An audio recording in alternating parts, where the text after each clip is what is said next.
Selamat datang di Nagaya Technologies, Gold-backed cryptocurrency with subsidiary projects. Hari ini kita bersama founder dan CEO of Nagaya Technologies, Mr. Yorat Yohanes Chandra. Mr. Johannes, how are you?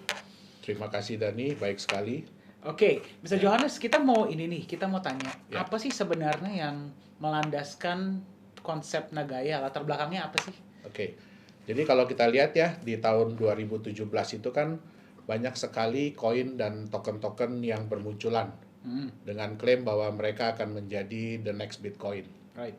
Nah, tahun 2018 tuh mayoritas dari mereka itu akhirnya berguguran ya, baik yang disengaja maupun yang tidak disengaja. Sehingga kita itu mempelajari apa saja sih kekurangan dari koin-koin atau token-token yang sudah ada tersebut. Right. Nah, dari kekurangan yang ada ini kita coba untuk membuat konsep mata uang kripto, ya kan, yang bisa dipegang untuk waktu yang lama, relatif lebih stabil, dan kecenderungannya naik harganya dari waktu ke waktu. Oke. Sehingga kita menciptakan sebuah mata uang kripto yang di-backup oleh emas real, emas murni, dan juga ditunjang oleh proyek-proyek yang juga real. Oke. Oke, interesting. Nah, Nagaya itu kan di backup oleh emas nih. Ya. Kalau boleh tahu, kenapa sih harus... Oke, sebelum kita masuk ke kenapa emas, kenapa harus ada backup? Oke, kita kan tahu ya dalam dunia usaha, bisnis, investasi, itu kita kenal pasti ada namanya keuntungan dan kerugian. Betul. Ya, nggak mungkin ada bisnis, usaha, investasi yang selalu pasti untung. Betul. Kalau Pak Dani ada, tolong kasih tahu kita juga mau. Mungkin Ya. kalau bagi para penonton yang ada, mungkin juga boleh kasih tahu kita. Boleh kasih tahu kita ya. Tapi berhubung ya kita tahu ya pasti di mana ada profit keuntungan di situ juga pasti ada resiko. Betul. Oke. Nah, kebanyakan orang tuh semua orang pasti seneng dan bisa tuh nerima yang namanya keuntungan. Tapi bagaimana dengan kerugian? Betul. Ya. Kalau sampai kerugian ini sampai terjadi dengan mereka, kadang-kadang ya kita mau nggak mau ya. Tapi kita akan berusaha supaya kerugian itu jangan sampai maksimal. Jangan sampai seluruhnya. Ya, kalau bisa kita minimalisir. Ya. Nah, kalau kita melihat dari data-data dari coinmarketcap.com yang ada, lebih dari 90% koin token yang beredar sampai saat ini, itu rata-rata kehilangan nilainya. Bahkan ada yang sampai nggak ada nilainya lagi. Oke, nah, ini ya terjadi karena di dunia mata uang kripto saat ini itu 99% cryptocurrency itu tidak memiliki intrinsic value. Hanya memiliki market value, di mana market value ini ya sangat bergantung dari tingkat kepercayaan. Gitu. Nah, disinilah fungsi dari backup yang dimiliki Nagaya.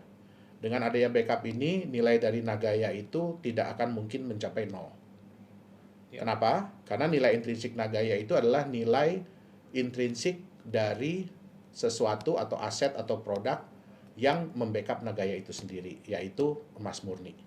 Jadi nilai intrinsik Nagaya adalah nilai intrinsik emas murni yang membackup setiap Nagaya. Oke, menarik. Tadi ada menyebut mengenai Pak Johannes, ada menyebut mengenai intrinsic dan market value ya. Nanti kita akan masuk ke sana lebih detailnya. Tapi sebelumnya saya penasaran. Ya. Kenapa yang dipilih emas, Pak Johannes? Jadi waktu kita menentukan apa sih yang sebaiknya membackup Nagaya ini ya, kita harus melihat dulu beberapa faktor. Jadi ada beberapa faktor yang kita nilai. Di antaranya itu adalah yang pertama, backup itu harus dikenal dan diakui oleh semua orang di seluruh dunia. Jadi intinya kalau kita nyebut backupnya apa, semua orang harus tahu. Oh, itu barangnya. Oh, itu produknya. Itu dia. Nah, yang kedua, harus terbukti telah digunakan selama puluhan, bahkan mungkin kalau bisa ratusan atau ribuan tahun sebagai alat yang pelindung nilai. Oke. Ya, jadi harus sudah terbukti. Oke, itu yang lebih baik. Semakin lama telah digunakan sebagai alat pelindung nilai, artinya dia sudah terbukti. Oke. Terus tingkat likuiditasnya harus tinggi dan global. Maksudnya apa? Dia mudah ditukarkan untuk aset lain. Contoh misalkan kalau dalam kehidupan kita sehari-hari kan kita pasti butuh uang fiat ya. Betul. Nggak mungkin kita bisa bilang bahwa oh kripto ini kita bisa pakai di seluruh dunia. Sampai saat ini belum ada cryptocurrency yang benar-benar diterima sebagai alat pembayaran di seluruh dunia. Bahkan Bitcoin sekalipun. Ya. Ya, jadi kita butuh yang tingkat likuiditasnya tinggi dan harus global. Jadi jangan cuma di Indonesia, cuma di Singapura, cuma di Korea, cuma di Amerika gitu. Nggak bisa, kita harus di global. Nah, backup ini pun harus bisa diklaim. Oke. Harus bisa diklaim dengan mudah dan dalam jumlah yang beragam. Gitu. Jadi, kalaupun ada backup tapi tidak bisa diklaim, ya itu juga sebenarnya percuma. Betul. Tuh, oke. Tapi yang lebih penting, backup ini bukan hanya klaim semata ya. Jadi bukan cuma kita bilang bahwa kita ini di backup gitu. Tapi cuma klaim aja. Tetapi backup ini pun harus bisa diverifikasi. Artinya harus transparan dalam soal jumlah, terus di mana backupnya berada, dan harus bisa dilakukan independent audit. Oke. Ya. Berarti transparansi itu sangat penting ya, Pak Johannes ya. Betul. Oke. Nah, berarti untuk Nagaya sendiri sebelum dijual Ya. kepada publik, Ya. berarti emasnya sudah ada dong? Oh, belum. Belum ada? Belum. Oke. Karena gini, konsep kita ini kita bukan jualan emas. Ya, kita bukan jualan emas. Tetapi kita menyediakan mata uang kripto yang di-backup oleh emas. Nah, dari dana hasil penjualan Nagaya, itu tidak semuanya kita gunakan untuk proyek atau bisnis kita. Oke. Sebagian besar, persentase yang terbesar itu kita gunakan untuk membeli, untuk cadangan ya. Backup. Nah, untuk backup. Ya. Nah, kita akan gunakan untuk membeli emas murni, dan emas ini akan kita simpan di sebuah tempat penyimpanan khusus emas, perak, platinum, titanium yang berada di negara Singapura. Oh, jadi emasnya disimpan di Singapura ya, Pak Betul. Johannes ya? Oke. Kenapa di Singapura, Pak Johannes, kalau boleh tahu? Ada Oke. alasan tertentu kah? Nah, Nagaya ini kan sebenarnya adalah proof of ownership ya. Jadi bukti kepemilikan dalam bentuk digital. Nah, bukti kepemilikan apa? Dia ini adalah bukti kepemilikan sejumlah emas yang ada di dalam tempat penyimpanan tadi, penyimpanan di Singapura tadi. Artinya setiap Nagaya itu secara nyata di-backup oleh sejumlah gram emas. Kalau nantinya ada yang membuktikan bahwa dia adalah pemilik sejumlah Nagaya, berarti dia berhak atas sejumlah emas di dalam tempat penyimpanan tersebut. Oke. Contoh, kalau mungkin Pak Dani, kalau kita nanti ya udah dinyatakan bahwa setiap Nagaya itu sudah di-backup oleh 0,1 gram emas murni, Pak Dani bisa menunjukkan ke kita bahwa, saya punya 100.000 Nagaya. Artinya tinggal 100.000 dikali 0,1 gram. Artinya Pak Dani itu berhak atas 10.000 gram atau 10 kilogram emas murni. Nah, emas yang membackup setiap Nagaya inilah yang menjadikan Nagaya memiliki intrinsic value. Yaitu nilai emasnya itu sendiri. Itu dia. Nah, untuk menunjang tingkat kepercayaan, ya, kalau kita bilang bahwa kita simpan di sebuah tempat, tapi kalau tempat itu orang nggak ada yang kenal, orang nggak ada yang tahu, apakah itu bisa dipercaya? Nggak bisa. Nggak bisa ya. Nggak gampang lah Nggak ya. gampang. Nah, akhirnya kita membutuhkan sebuah tempat yang bukan hanya bisa menjamin keamanan emas Nagaya tersebut, tetapi tempat itu juga harus berada di negara yang dikenal secara global dan memiliki reputasi yang baik. Nah, kenapa kita pilih Singapura? Karena banyak perusahaan, institusi finansial, bahkan perbankan yang menyimpan cadangan emasnya di Singapura. Termasuk di tempat yang sama dengan yang Nagaya gunakan. Nah, ini penting.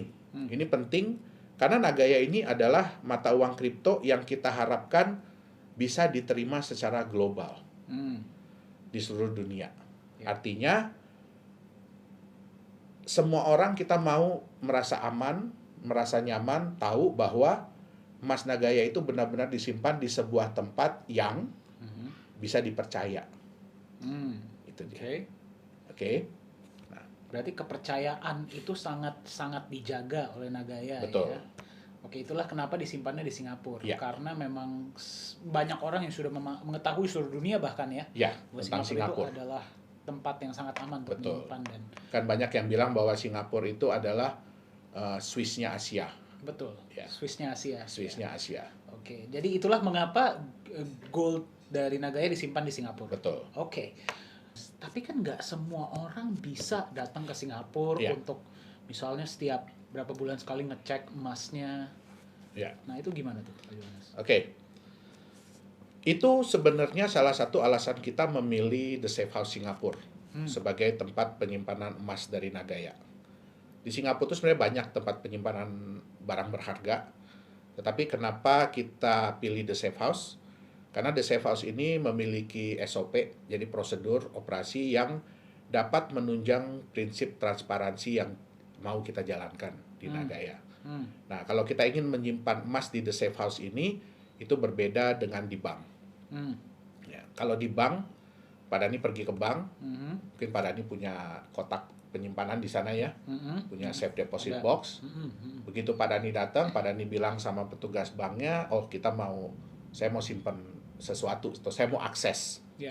safe deposit box saya ini. Nah, biasanya kan setelah petugas banknya buka, dia akan keluar. Ya. Karena dia tidak boleh tahu sebenarnya apa yang Pak Dhani simpan, Betul. apa yang Pak Dhani masukin atau keluarin. Betul. Nah, ini sangat berbeda dengan The Safe House. Oke. Oke, di The Safe House, pada saat kita datang, kita mau menyimpan, ya, petugasnya akan ngambilin box kita. Oke. Oke, dia verifikasi dulu apakah benar kita punya akses ke box tersebut. Kemudian petugasnya akan datang, ya, bawa box kita. Nah, box kita ini biasanya disegel. Jadi ada nomor segelnya. Nah, mereka akan mengeluarkan dokumen bahwa benar pada saat kita mengakses box tersebut, nomor segel yang terpasang tuh nomor misalkan 123. Oke. Setelah kita nyatakan sama-sama bahwa nomor segel ini sama, akhirnya dipotong segelnya, dibuka sama kita kuncinya. Memang kunci pihak Nagaya yang megang. Oke. Nah, begitu sudah dibuka, baru dicek lagi sama-sama. Nih ya, emasnya sesuai dengan dokumen terakhir. Nah, setelah itu kita nambah emas. Ya kan? Pada saat kita nambah emas, sebelum kita memasukkan emasnya ke dalam kotak itu, pihak The Safe House akan mendata emas apa yang kita masukkan. Bersama dengan emas-emas yang lain yang ada di kotak tersebut. Sehingga daftar kita jadi bertambah dengan emas baru. Ya. Nah, setelah kita nyatakan bersama-sama dengan pihak The Safe House bahwa, oh ya benar, ini jumlahnya sudah sama, nomor serial number emasnya sudah sama, jumlah dalam gramnya sudah sama. Oke, saya dari pihak Nagaya atau kita punya manajemen yang lain, direksi-direksi yang lain, ya, kita harus tanda tangan surat tersebut bersama dengan 2 orang staf dari The Safe House. Wow. Ya. Oke. Dengan 2 orang staf dari The Safe House. Kemudian kita kunci, dipasang segel yang baru. Kalau segel ini kan dikeluarkan dari pihak The Safe House, bukan dari kita. Dan nomor serinya tidak mungkin sama. Nah, mungkin sekarang yang dipasang tadi kan 123 ya. Ya. Sekarang yang baru ini dipasang 456. Jadi di dokumen yang baru akan tertulis nomor segel yang dipasang yaitu 456. Oh, berarti nomor segelnya berubah setiap Berubah setiap saat. Wow. Ya, nah setelah itu kita tanda tangan dokumen tadi dan ada satu saksi, itu auxiliary police. Jadi polisi yang bertugas di The Safe House pada hari itu, dia akan menandatangani juga bahwa benar yang dipasang adalah segel nomor sekian itu. Oh. Nah, wow. Sehingga apa? Sehingga kita bisa nantinya memasang dokumen ini di website resmi kita. Oh, berarti setiap hal-hal yang berhubungan dengan emas dan yang berada di Safe House semua ada di website. Betul. Jadi semua orang bisa melihat foto emas yang kita punya, yang kita simpan, kapan disimpannya, dari dokumen tadi, di kotak nomor berapa, itu semua tersedia di website resmi Nagaya. Bahkan pada saat kita pembelian emas, itu kan kita belinya, kita nggak boleh beli di toko emas atau pusat gadai emas gitu. Kita nggak boleh beli di situ. Kita harus beli di distributor resmi emas. Harus di distributor Harus di resmi emas. distributor resmi emas. Yang kita pilih memang di Singapura. Jadi mereka pun kan diawasi oleh pemerintah Singapura. Jadi nggak mungkin kita bisa naikin harga, kita bisa nitip, tolong dong harganya tulis sekian gitu. Ya kan kita tahulah Singapura kayak apa. Ya, nggak sembarangan bisa. Nggak sembarangan, betul. Jadi mereka nggak bisa sembarangan memanipulasi data atau ngarang-ngarang nilai gitu. Betul. Oke, jadi betul. kita ingin semuanya transparan, semua orang bisa melihat emas yang dibeli, dan apakah benar emas itu sudah disimpan, kapan disimpannya, di kotak nomor berapa. Nah, semua itu tertera di websitenya Nagaya, website resmi dari Nagaya. Nah, untuk menambah juga kenyamanan, kita tahu kan bahwa itu kan berarti klaim dari pihak Nagaya dan dari pihak The Safe House. Betul. Nah, kita ingin supaya gini, yang namanya transparansi itu tidak ada batasnya. Tapi kita ingin setransparan mungkin yang kita bisa. Ya. Sehingga kita juga sudah menunjuk auditor independen yang nantinya akan secara rutin ya memeriksa jumlah emas yang ada di kotak penyimpanan Nagaya. Oh, berarti kotak penyimpanan itu pun diaudit secara rutin? Betul. Oke. Itu dia. Kita akan ada independent auditor. Supaya apa? Ini menambah kenyamanan. Ya, menambah kenyamanan, keamanan, dan meningkatkan kepercayaan dari pemilik Nagaya. Itu dia. Berarti walaupun para pemegang Nagaya nanti ke depannya tidak bisa ke Singapura setiap misalnya sebulan sekali, 2 bulan sekali untuk memeriksa. Betul. Mereka tetap bisa melihat semuanya di website. Betul. Bahkan hasil auditnya pun nanti akan ada di website. Betul. Oke. Betul. Berarti Jadi kalau suatu waktu Pak Dhani datang, ya kan ke kantor Nagaya di Singapura, mungkin lagi main-main, nanti saya mau lihat dong emas yang nomor seri sekian. Nah, kita harus bisa menunjukkan. Dan itu akan ada pastinya bisa ditunjukkan di dalam. Betul. Oke. Berarti transparansi itu sangat dijunjung tinggi oleh Nagaya ya Pak Johannes ya? Karena itu yang nomor satu. Itu alasan utama kita, dan itu sebenarnya hal yang hilang, yang belum ada dari mata uang kripto. Setuju. Itu dia. Setuju. Berarti ini akan memberikan kenyamanan ekstra juga bagi para pemegang Nagaya. Ya. Oke. Pak Johannes, pertanyaan saya yang selanjutnya seperti ini. Kita kan tadi mengatakan bahwa dari hasil penjualan koin atau cryptocurrency Nagaya itu sebagian akan digunakan untuk membeli emas. Betul. Berarti masih besar. ada sebagian besar. Ya. Berarti masih ada sebagian lagi. Nah, itu digunakan untuk apa tuh Pak Johannes? Presentasi terbesar kedua dari hasil penjualan Nagaya tadi adalah kita gunakan untuk menjalankan proyek-proyek real, jadi bisnis real ya yang akan dikerjakan oleh Nagaya. Nah, kita sudah menyiapkan sebenarnya ada 2 proyek. Yang pertama itu adalah fasilitas pengolahan, pemurnian mineral logam, yaitu emas dan tembaga. Itu berlokasi di Sulawesi Tengah. Sulawesi Tengah. Betul. Sebenarnya fasilitas ini sudah pernah berjalan berjalan selama 6 bulan di tahun 2015. Nah, tetapi karena ada permasalahan manajerial saat itu ya, sehingga terbengkalai. Nah, kita mengambil alih fasilitas ini tahun 2018. Ya, dan nantinya dengan hasil penjualan Nagaya, fasilitas ini tuh akan kita perbaharui mesin-mesinnya ya, karena udah lama nggak berjalan. Jadi kita perbaharui peralatan-peralatannya, terus kita mulai kembali operasionalnya, dan kita juga akan tingkatkan kapasitas yang sudah ada ini. Itu dia. Nah, yang kedua itu adalah penambangan mineral logam, yaitu nikel. Ini berlokasi di Sulawesi Tenggara. Nah, penambangan ini sebenarnya sudah berjalan 15 tahun. Ini merupakan perusahaan keluarga dari saya. Nantinya dari hasil penjualan Nagaya ini kita akan menyiapkan peralatan dan tenaga kerja sehingga kita bisa memulai operasi penambangan di lokasi ini. Ya, dengan kata lain tuh sebenarnya di awal ini kita akan numpang nambang di lokasi ini.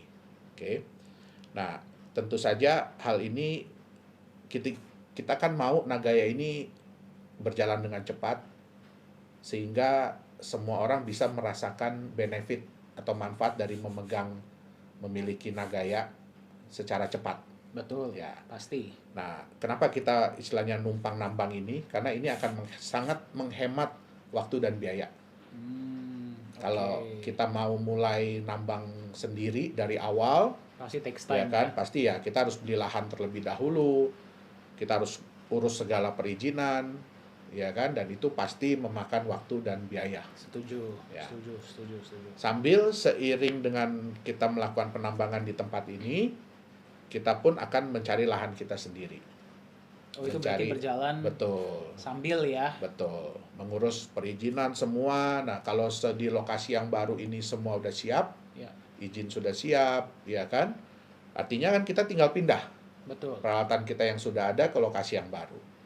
Sehingga kita benar-benar bekerja dari kita punya lahan sendiri, proyek sendiri, hasil sendiri, gitu. Oke, berarti sambil proyek yang sekarang jalan, proyek tersebut sedang Betul. berjalan sama-sama lah ya, Bersama-sama, bersama-sama ya. Oke.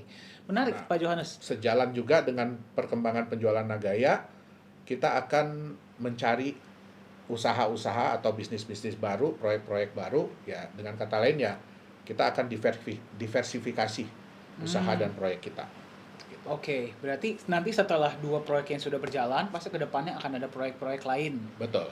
Yang apakah harus tambang kah atau bisa yang lain juga? Oh enggak, makanya kan kita akan diversifikasi. Kita Oke. akan cari proyek-proyek lain, Oke, jenis yang lain. jenis yang lain ya. Ya. Proyek itu kan pasti kan mengharapkan profit dong, Ya, betul. masing-masing dari proyek kita. Betul. Nah, kalau boleh tahu nih bagi para pendengar, profit dari proyek tersebut nanti akan dialokasikan untuk apa ya? Oke. Nah, tentunya kan profit dari proyek ini kan harus mendatangkan manfaat benefit bagi para pemilik atau pemegang Nagaya. Mm. Nantinya 60 setiap bulan itu 60% dari profit setiap proyek akan kita alokasikan untuk manfaat tersebut. Oke. Nah, dengan beberapa cara. Yang paling besar itu adalah persentase yang akan kita gunakan untuk membeli tambahan emas yang akan kita simpan di tempat penyimpanan emas Nagaya tadi. Oke. Nah, 40% yang lainnya itu akan digunakan untuk kebutuhan manajemen. Ya, seperti untuk menjalankan proyek yang sudah ada, meningkatkan kapasitas proyek, terus juga untuk biaya tempat penyimpanan, untuk biaya audit dan lain-lain. Gitu. Oke. Berarti mayoritas dari profit tersebut akan digunakan juga untuk menambah jumlah emas di dalam Tempat penyimpanan tempat Nagaya. penyimpanan Betul. Nagana. Berarti jumlah emas per Nagaya akan meningkat Ya, dan jumlah Nagaya kan akan tetap sama tuh, Ya. 50 juta Nagaya. Berarti bisa dibilang bahwa jumlah emas setiap Nagaya akan terus naik. ya betul. Wow. Betul sekali. Jadi karena kita memiliki kemampuan untuk menambah jumlah cadangan emas, sedangkan jumlah Nagayanya tetap hanya 50 juta, ya artinya untuk nantinya itu untuk setiap Nagaya mereka akan punya kenaikan jumlah emas yang di backup. Wow. Ya. Nah, dengan konsep seperti ini, kita tuh bisa memberikan nilai tambah bagi para pemegang atau pemilik Nagaya. Yang pertama, yaitu dengan meningkatnya jumlah emas yang membackup setiap Nagaya, artinya kan nilai intrinsik Nagaya itu bisa terus meningkat atau naik. Ya, karena 2 hal. Yang pertama kan jumlah emas setiap Nagayanya bertambah. Terus yang kedua, kenaikan harga emas dunia. Seperti yang kita lihat kemarin, harga emas kan melonjak cukup tinggi ya. Ya. Nah, dengan kenaikan nilai intrinsik ini, artinya sejalan dengan waktu, kita bisa menurunkan tingkat resiko dari pemilik atau pemegang Nagaya. Nah, benefit yang kedua yang lebih menarik lagi adalah dengan penambahan emas tiap Nagaya ini, tentu saja membuat pemilik pemegang yang sudah ada kan lebih berat ya, lebih sayang untuk jual Nagayanya kan. Betul. Ya, karena mereka lihat kan Nagaya mereka, jumlah emas tiap Nagayanya terus bertambah. Betul. Nah, sedangkan bagi yang belum punya, kalau mereka tahu konsep Nagaya ini, tentu kan mereka jadi ingin punya nih. Nah, tapi kan Nagaya ini terbatas. Artinya apa? Kedepannya mereka harus mendapatkan Nagaya ini dari pemilik atau pemegang yang sudah ada.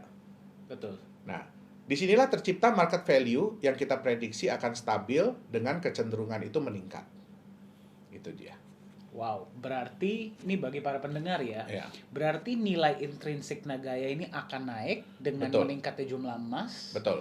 Dan juga nilai marketnya akan naik karena Betul. jumlahnya terbatas ya. Betul. Wow. Karena luar biasa. permintaan kan pasti akan meningkat kalau orang sudah melihat konsep dari Nagaya ini kan, pertambahan jumlah emas untuk setiap Nagayanya. Betul, Itu betul. dia. Dan itu akan terjadi secara otomatis ya Betul. bagi para pemegang. Betul. Wow. Oke. Nah, kan sering kita dengar ya, Pak Ya. Johannes ya, bahwa dalam waktu 5 tahun Ya, Nagaya itu akan setelah terjual diprediksi betul. ya, setelah terjual habis, nilainya bisa mencapai 100 kali lipat atau $100, $100, betul. per Nagaya. Betul, per Nah, Nagaya. itu gimana caranya sih Pak Johannes? Bisa diilustrasikan nggak? Ya, oke. Jadi kan kita kembali lagi ya, sebenarnya untuk menciptakan nilai market, yang selalu meningkat, itu ada 3 hal yang harus dicapai oleh sebuah produk atau aset. Apa aja Yang tuh, Pak? pertama, produk itu harus terbatas jumlahnya, Hmm. limited edition. Ya, Kalau kita lihat kan semua produk yang limited edition itu kan biasanya harganya lumayan tinggi ya. betul. Nah, dan kecenderungannya itu selalu meningkat karena semakin barang itu semakin sulit didapat, berarti harganya pun akan semakin meningkat. Betul. Yang kedua, kita harus bisa meredam supply di market. Artinya apa? Kita harus membuat orang-orang yang sudah memiliki aset atau produk tersebut itu berat kalau mau menjual. Jadi biasanya menjual itu karena sudah terpaksa atau karena memang ada tawaran yang luar biasa bagus. Betul. Kalau nggak Nah. nggak bakal dilepas ya. Betul. Nah, yang ketiga, apa yang membuat orang yang belum punya itu ingin memiliki? Dan semakin tinggi tingkat keinginan untuk memiliki itu, artinya kan orang itu akan semakin ingin memberikan harga penawaran yang paling bagus, Betul. yang tertinggi supaya mereka bisa dapat. Betul. Nah, jadi 3 hal itu yang harus dimiliki oleh sebuah aset atau produk kalau dia ingin harga marketnya meningkat. Nah, kalau boleh saya ilustrasikan ke Pak Dani ya tentang harga market Nagaya ke depannya ini. Nah, itu kita harus ilustrasi dengan sebuah kotak. Oke. Oke. Sebuah kotak nih ya. Ya. Ini contohnya dengan kotak ini, Oke. ya. Pakai kotak ini ya. Oke. Nah, kotak ini hanya ada 1000 unit di dunia. Hanya ada 1000 kotak nih di dunia. Berarti terbatas ya Terbatas. jumlahnya. Pak Dani ini kebetulan salah satu orang yang beruntung bisa membeli kotak ini seharga $100.000 Oke. dan ini kotak terakhir yang Pak Dani beli. Ini berarti kotak nomor 1000 ya. Nomor Pak 1000, Johannes? betul. Oke. Ya. Nah, pada saat Pak Dani buka kotak ini, ya, di dalamnya itu ada emas senilai $50.000. Oh, setengahnya. Berarti setengahnya kan? Oke. Ya. Ah, ah. Nah, kalau Pak Dani hanya bercerita ke teman bahwa Pak Dani beli kotak ini $100.000, Ah, ah. oke, Ah, ah. dan di dalamnya ada emas $50.000. Pasti teman-teman Pak Dani akan bilang, wah, Pak Dani ini kena bohong, kena tipu. saya. Ya. Iya kan? Ah, ah, ah. Tapi bagaimana kalau bulan depan Pak Dani buka kotak ini dan Pak Dani lihat bahwa nilai emas di dalamnya itu bukan cuma nilai ya, tapi jumlah emasnya itu sudah bertambah. Hmm. Sehingga sekarang nilai emas di dalamnya itu jadi $55.000. Oh, naik sendiri. Naik sendiri. Oke. Oke. Nah, kemudian bulan depannya lagi naik lagi. Ya, jadi $58.000. Dia naik sendiri ya. Iya. Oke. Bulan depannya lagi naik lagi jadi $60.000. Wow. Nah, kalau Pak Dani menceritakan kotak ini kepada teman-teman, pasti mereka akan bilang hal yang berbeda kan. Pertama mereka bilang, oh Pak Dani kena bohong, kena tipu. Pasti. Tapi setelah Pak Dani cerita apa manfaat dari Pak Dani punya kotak ini, yang mereka akan bilang apa? Wah, Keren banget nih kotak. keren kan kotaknya ya? Iya. Bisa naik Nah. sendiri emasnya. Betul. Kira-kira mereka ingin nggak punya kotak yang sama dengan Pak Dani? Pasti. Pasti mereka ingin punya kotak yang sama ya. Ya. Nah, terus kemudian mereka tanya dong ke Pak Dani, waktu itu beli kotak ini berapa ya harganya ya Pak Dani? Ketika beli 100 100.000 US dollar, betul? Ya, Nah, betul. kira-kira nih, kalau ada teman Pak Dani yang menawar 100.000 US dollar untuk kotak ini, kira-kira Pak Dani mau nggak jual ke dia? Enggak lah, sayang banget. Iya kan? Iya. Kenapa? Padahal kan di dalamnya tadi emasnya mungkin baru 60.000 US dollar. Tapi kan Pak Dani melihat ada benefit Ya, atau nilai tambah dari kotak ini. betul. Betul nggak? Betul. Setiap bulannya emasnya bisa bertambah. Betul. Jadi yang dilihat adalah future, Future potential ya. potensi masa depan. Ya. Oke? Nah, mungkin nggak ada yang menawar 2 miliar? Mungkin aja. Mungkin. Kenapa? Karena dia melihat potensi masa depan. Ah. Itu yang pertama. Yang kedua, karena kotak ini udah nggak ada lagi yang jual. Perusahaan udah nggak jual lagi. Ya. Ya. Jadi mau tidak mau dia harus berusaha untuk menawar kotak ini dari Pak Dani. Ya. Atau dari 999 orang lain yang punya memang kotak sudah ini. memiliki. Ya kan? Nah, mungkin nggak ada yang nawar 5 miliar? Mungkin aja. Mungkin. Mungkin. Nah, inilah yang disebut dengan market value. Market value itu berarti value yang diberikan oleh Oleh pasar. pasar. Oke. Jadi mereka mau menilai berapa. Bukan hanya berdasarkan intrinsic value yang ada, tetapi berdasarkan dari future. Oke, Iya, berdasarkan dari potensi masa depan. potensi masa depan, betul. Nah, itu dia yang harus dilihat. Oke? Nah, anggap Pak Dani misalkan sudah mau setuju ya, jual 5.000, mau jual 5 miliar. 5 miliar. Oke, sudah setuju mau jual 5 miliar.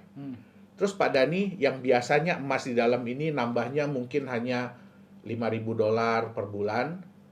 Ya, sebelum Pak Dani bilang iya kepada orang tersebut yang mau beli, pas Pak Dani buka, pas dilihat, kok sekarang nambahnya 10.000 dolar ya? Sehari ini ya? Sebulan. Sebulan. Oke. Nah, biasanya kalau perusahaan menjalankan bisnis, menjalankan proyek, semakin lama biasanya profitnya semakin naik atau semakin turun? Semakin naik. Semakin naik kan? Artinya kalau sekarang sudah bisa nambah 10.000 dolar per bulan nilai emasnya, kira-kira bulan depan bisa 10.000 lagi? Bisa aja. Bisa. Bisa aja lebih. Bisa aja lebih, betul. Nah, dengan begini, Pak Dani jadi kepikiran lagi kan? Lepas nggak ya 5 miliar tadi? Iya, mau lepas jadi mikir-mikir ya. Jadi mikir-mikir kan? Betul. Kenapa? Betul. Kenapa? Karena kembali ke potensi masa depannya. Betul. Dan yang kedua, kalau Pak Dani jual ini kepada orang itu dengan harga 5 miliar, kira-kira besok-besok bisa nggak Pak Dani dapat kotak yang sama dengan harga 5 miliar? Kotak yang sama dengan harga 5 miliar. Iya. Kan kotaknya udah dikasih ke orang. Nah, Iya, itu dia. Iya. Oke? Paham. Nah, kotak inilah Nagaya. Oh, berarti kotak ini merepresentasikan Nagaya. Merepresentasikan Nagaya. Nah, hebatnya lagi, kotak ini bisa dibelah-belah. Oke. Ya, kotak ini bisa dibelah-belah, ya kan? Jadi Pak Dani bisa jual mungkin hanya sepotong kecil kepada temannya, ya berarti dengan jumlah emas yang prorata. Nah, itu dia. Dan kotak ini dalam bentuk digital. Jadi Pak Dani nggak harus pegang kotak ini. Jadi kita nggak harus membawa kotak Nggak ini harus kemana-mana membawa ini ya? kemana-mana karena sudah dalam bentuk digital dan sudah di dalam bentuk blockchain sehingga relatif lebih aman, tidak bisa dipalsukan dan bisa dibagi menjadi bagian-bagian yang kecil. Itu dia. Oke, Nah, ini dari sinilah bagaimana dalam waktu 5 tahun bisa Ya. mencapai value $100 per Betul. Nagaya. Karena berdasarkan dari kenaikan emas tadi yang kita pasti akan usahakan untuk supaya tingkat kenaikannya selalu lebih tinggi setiap bulannya. Itu yang pertama. Oke. Nah, kemudian apakah emas ini nyata? Ya. Pak Dani bisa ambil emas yang ada di dalam sini. Dalam kotak ini ya? Dalam kotak itu Pak Dani bisa keluarkan dalam bentuk emas beneran. Tetapi kalau sudah dikeluarkan berarti kotaknya hilang. Kalau emasnya dikeluarkan, kotaknya hilang? Iya, betul.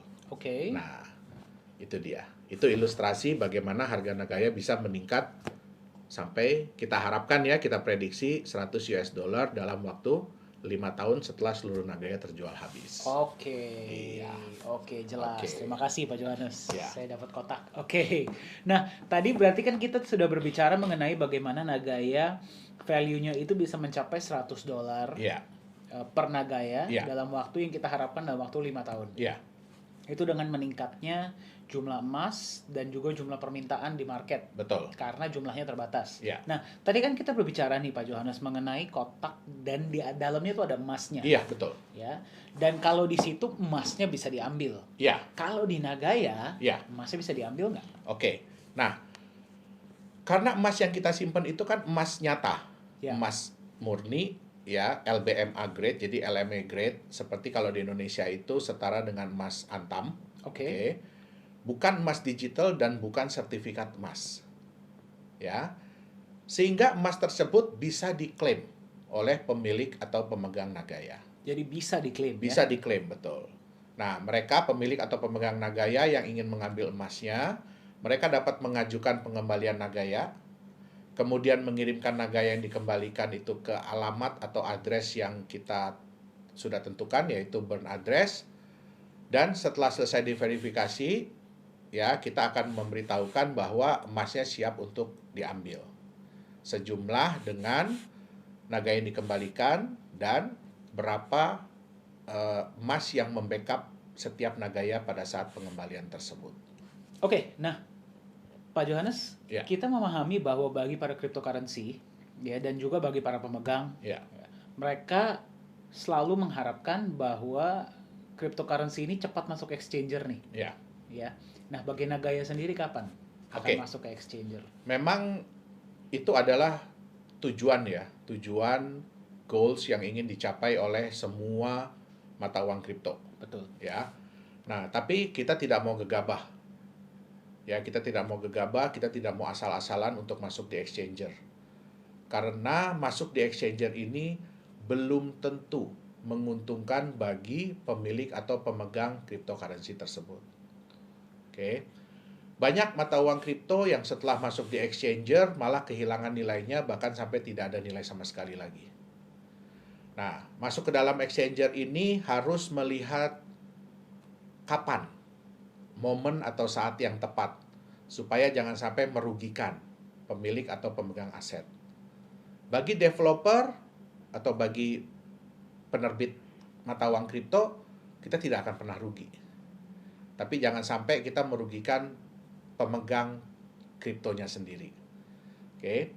Nah, di Nagaya sesuai juga dengan aturan yang ada, ya. Kita akan masuk di exchanger setelah penjualan tahap kedua atau 11 juta Nagaya itu terjual. Gitu. Berarti sudah ada track record dulu, Betul. sudah mendapatkan customer base dulu, Betul. baru masuk Sudah ya. proyek sudah ada yang berjalan, profit sudah mulai masuk. Nah, itu dia. Oke, berarti sudah melewati tahap 2, kemudian baru tahap Penjualan selanjutnya tahap kedua, adalah ya kita akan masuk ke exchanger. Oke, berarti menunggu waktu yang tepat ya, Pak Betul. Johannes ya. Tidak Jadi hanya kita nggak masuk. mau asal-asalan untuk masuk ke exchanger. Baik. Ya. Oke. Nah, ini pertanyaan yang agak menarik, Pak Johannes. Ya. Kalau misalnya kita melihat banyak cryptocurrency di luar sana, Ya. ya, mereka mengatakan bahwa mereka bisa mencapai ratusan bahkan ribuan kali lipat Ya. dalam waktu yang relatif singkat, mungkin 1 tahun. Mhm. Ya, tapi Nagaya kok konservatif sekali ya, maksudnya 100 dolar itu dalam waktu 5 tahun lagi. Itu kenapa Oke. ya? Nah, yang pertama harus dilihat adalah apakah harga yang diprediksi oleh mata uang kripto yang lain tersebut itu benar-benar harga market murni atau harga yang memang disetup oleh perusahaan. Ya, itu yang pertama, oleh developer. Yang kedua, ya dalam dunia investasi ya, investasi orang itu biasanya cuma mengenal profit besar atau kecil. Ya, resiko besar atau kecil. Padahal ada faktor yang ketiga, yaitu waktu. Cepat, dapatnya cepat atau lama. Nah, semua orang tuh pasti inginnya kan profit yang besar, resiko yang kecil. Terus maunya cepat dapatnya kan ya. Betul, Nah, betul. Nah, tapi sudah terbukti ya, kita sudah bisa buktikan dari berbagai macam developer, dari berbagai macam sistem bahwa konsep yang seperti ini itu nggak pernah bertahan lama. Sehingga yang masuknya belakangan, yang ikutnya belakangan, itu biasanya pasti menderita kerugian, bahkan bisa sampai total. Nah, jadi yang tadinya berharap profit besar waktu cepat, ternyata resikonya pun terbukti besar. Oke. Kita hanya bisa mendapatkan 2 hal baik dari 3 hal yang tersedia. Oke, nah, yang paling penting adalah kita pelajari konsepnya. Apakah konsep kenaikan harganya ini masuk di akal? Apakah konsep bisnisnya masuk di akal? Kemudian, apakah proyek atau bisnis yang dijalankan pun masuk di akal? Bitcoin aja itu butuh waktu bertahun-tahun untuk mendapatkan kepercayaan dari pasar. Betul. Dan terbukti sampai sekarang pun kepercayaannya masih naik dan turun. Setuju. Itu dia. Ya. Nah, yang ingin saya sampaikan adalah Nagaya ini adalah aset masa depan, bukan aset bulan depan. Itu dia. Ya. Berarti lebih ke kita meminimalisir resiko, Ya. agar profit yang didapatkan bisa sesuai. Betul. Namun ya memang kita harus menunggu waktu yang sesuai juga. Betul. Ya makanya kenapa $100 dalam waktu 5 tahun. Betul. Agar bagi para calon pemegang maupun pemegang, mereka bisa melihat dengan lebih masuk akal. Oh iya, make sense gitu ya. Betul. Karena kita pun menjalankan bisnis yang normal. Kita menjalankan normal bisnis kok. Pertambangan, smelter, dan bisnis-bisnis lain. Itu dia. Ya. Oke. Baik, Pak Johannes, aku kembali ke project ya. Ya. Banyak banget perusahaan kripto di luar sana, kan banyak yang bermain di bisnis digital. Ya. Menginvestasikannya ke bisnis digital. Betul. Contohnya misalnya membuat exchanger kah, Betul. atau dalam mining cryptocurrency-nya itu sendiri. Kenapa Nagaya berputar di bisnis real dan bisnis fisik, kalau Oke. boleh tahu? Nah, yang pertama adalah kita itu ingin mengeliminasi persaingan. Karena bisnis digital pun kalau sudah terlalu banyak pemainnya, itu biasanya persaingan sudah tidak sehat. Ya. Yang kedua, kita lebih ingin menunjukkan bahwa sebenarnya mata uang kripto ini pun bisa menjalankan bisnis-bisnis yang real. Jadi nggak harus bisnis digital. Yang ketiga, lebih kepada untuk melindungi aset. Kenapa? Di bisnis digital, itu biasanya hampir tidak punya aset. Bahkan sama sekali tidak punya aset. Kita bisa lihat bisnis-bisnis digital yang ada ya, bukan cuma di Indonesia, tapi hampir di seluruh dunia. Rata-rata itu minim aset atau tidak punya aset. Nah, dengan kita memiliki bisnis real, artinya kita punya aset. Contoh, kalau kita menjalankan fasilitas yang pemurnian itu, artinya kita punya tanah, kita punya bangunan, kita punya mesin-mesin, ya kan? Sehingga aset-aset ini pun bisa dipakai untuk melindungi nilai dari Nagaya tadi. Ingat yang saya bilang bahwa semua orang bisa menerima keuntungan. Betul. Tapi sulit sekali kalau menerima kerugian. Nah, ini adalah salah satu strategi kita ya dalam meminimalisir kerugian. Ini risk management dari company. Gitu. Oke. Berarti barrier to entry ya yang pertama, agar karena kalau di bisnis digital kita mengetahui kompetisinya juga nggak sembarangan. Betul. Ya, dengan lebih banyak kompetisi pastinya juga Betul. akan lebih sulit ya. Ya. Dan kedua, menunjukkan bahwa cryptocurrency ini juga bisa menjalankan bisnis real. Betul. Dan yang ketiga, melindungi aset. Betul. Oke. Ya. Nah, Pak Johannes, kenapa sih yang sangat dijunjung tinggi oleh Nagaya itu transparansi? Kenapa itu sangat penting bagi Nagaya? Oke. Sebenarnya bukan hanya di Nagaya ya, transparansi itu penting, tapi sebenarnya di semua mata uang kripto itu penting. Faktor kepercayaan dan kenyamanan pemilik atau pemegang mata uang kripto itu sangat penting dalam menjaga kestabilan dan kenaikan harga. Semakin tinggi kepercayaan dan kenyamanan itu, maka mereka akan semakin berat, semakin sulit, semakin sayang untuk menjual mata uang kriptonya. Dan semakin tinggi kepercayaan dan keamanan itu membuat yang belum punya akan berusaha untuk memiliki. Oke. Nah, sehingga terciptanya market dengan supply yang terbatas dan permintaan yang tinggi, inilah yang dibutuhkan agar harga market itu bisa naik. Ya. Nah, yang kedua, semua orang bisa membuat klaim bahwa mata uang kripto mereka di-backup oleh aset. Contohnya emas. Ya, bahwa mereka sudah nyimpen 1 ton emas di Singapura, padahal nggak ada yang pernah lihat.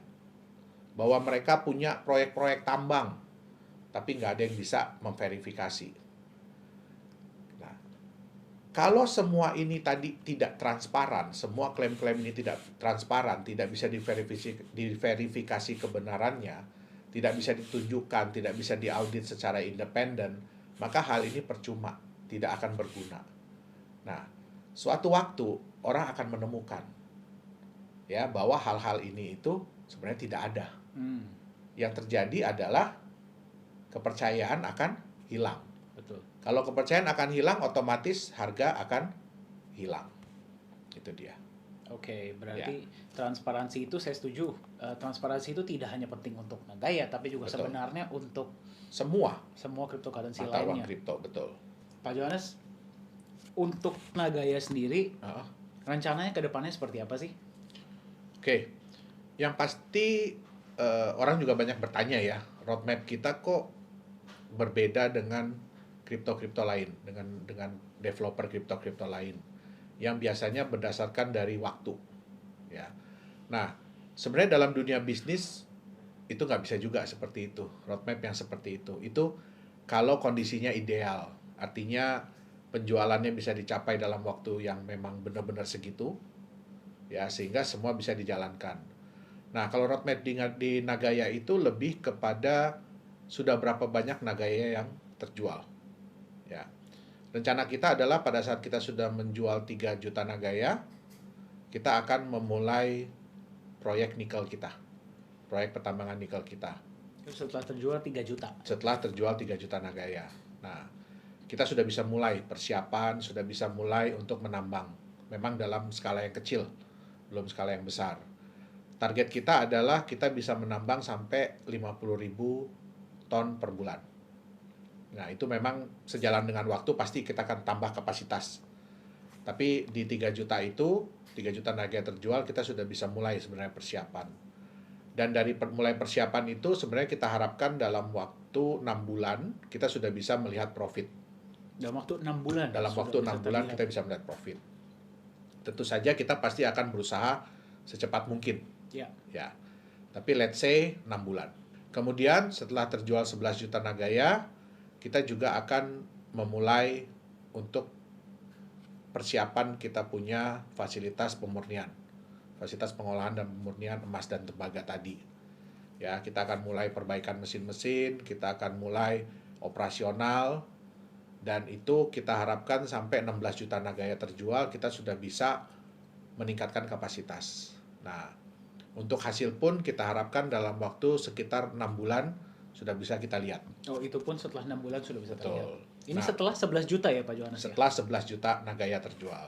Nah, dan setelah 11 juta Nagaya terjual pun kita akan mulai masuk ke exchanger. Ya. Jadi semua orang, proyek kita sudah berjalan sehingga emas sudah mulai bisa bertambah, sehingga market-market yang belum memiliki Nagaya begitu mereka melihat bahwa ini emasnya benar-benar bertambah, sehingga bisa pada saat kita masuk ke exchanger itu harga marketnya sudah bisa meningkat gitu. Oke, berarti itu cukup komprehensif ya Pak Johannes ya. Nanti planning ke depannya. Oke, nah bagi setiap mata uang kripto, pasti impiannya atau harapannya ke depannya itu ingin bisa digunakan sebagai alat pembayaran. Ya, Pak Johannes ya. Bagi Nagaya sendiri, apakah itu juga menjadi harapan atau bagaimana? Oh ya, tentu saja. Tentu saja itu menjadi impian ya, impian semua developer mata uang kripto. Tapi yang kita harus ingat adalah jangan lupa bahwa semua itu butuh waktu. Jadi nggak bisa secepat itu. Banyak mata uang kripto lain yang bilang bahwa mereka sudah bisa dipakai sebagai alat pembayaran. Ternyata alat pembayaran internal. Artinya apa ya? Produk-produk mereka sendiri, jasa-jasa mereka sendiri, sehingga bisa dipakai di dalam lingkungan mereka sendiri. Sedangkan yang dimasuk sebagai alat pembayaran itu kan yang diharapkan adalah bersifat global ya. Betul. Maksudnya di luar daripada manajemen perusahaan tersebut. Ya, contoh kita bisa dipakai untuk pembayaran di toko, di mall, atau untuk pembayaran online. Nah, Vendor gitu betul. seperti apa? Itu sebenarnya impian semua mata uang kripto. Nah, kita itu juga ingin menciptakan konsep supaya mata uang Nagaya ini, ya mata uang kripto Nagaya ini lebih bisa diterima oleh para vendor, oleh para toko, oleh para penjual. Ya, kenapa? Karena kalau kita melihat volatilitas mata uang kripto yang ada, kenaikan penurunan harga itu sebenarnya menyeramkan bagi orang-orang yang mau menerima pembayaran. Karena bayangkan, kadang-kadang mereka terima pembayaran pada saat harganya sekian, rate-nya sekian, terus tiba-tiba baru sejam 2 jam, tiba-tiba itu bisa turun yang jauh. Ya, tentu saja itu kan beresiko ya. Nah, kita dengan konsep Nagaya ini, kita ingin menciptakan mata uang yang relatif lebih stabil dan relatif lebih meningkat. Nah, kebetulan ya kita juga menerima kabar gembira ya beberapa bulan yang lalu. Kita sudah bekerja sama, jadi saya sudah tanda tangan kerjasama MOU dengan satu mall di Korea Selatan, itu di Ibu Kota Baru Korea Selatan, yang akan dibangun mulai tahun 2021 dan direncanakan 2023 sudah beroperasi. Wow. Ya. Nah, mall ini nantinya akan menggunakan mata uang kripto sebagai alat pembayaran.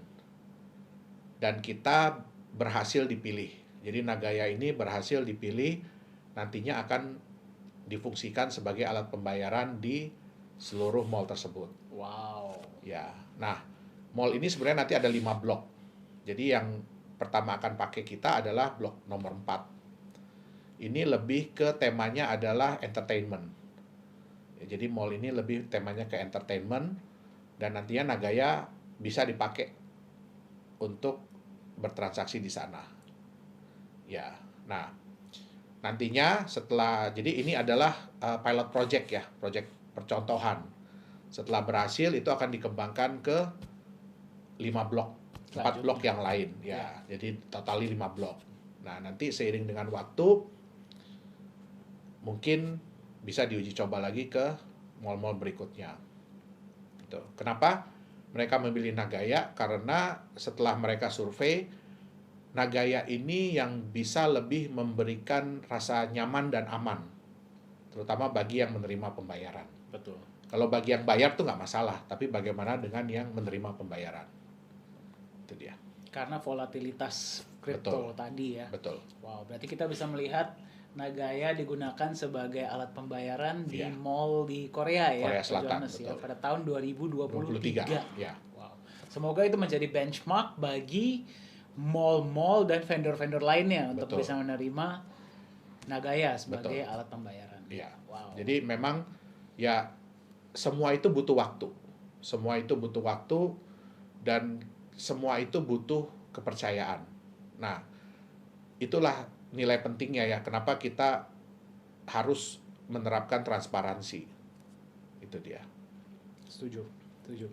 Nah, tadi kan kita sudah berbicara cukup panjang ya Pak Johannes ya mengenai Nagaya. Bagi para pemilik atau calon pemilik Nagaya, ada kesan dan pesan nggak Pak Johannes? Oke.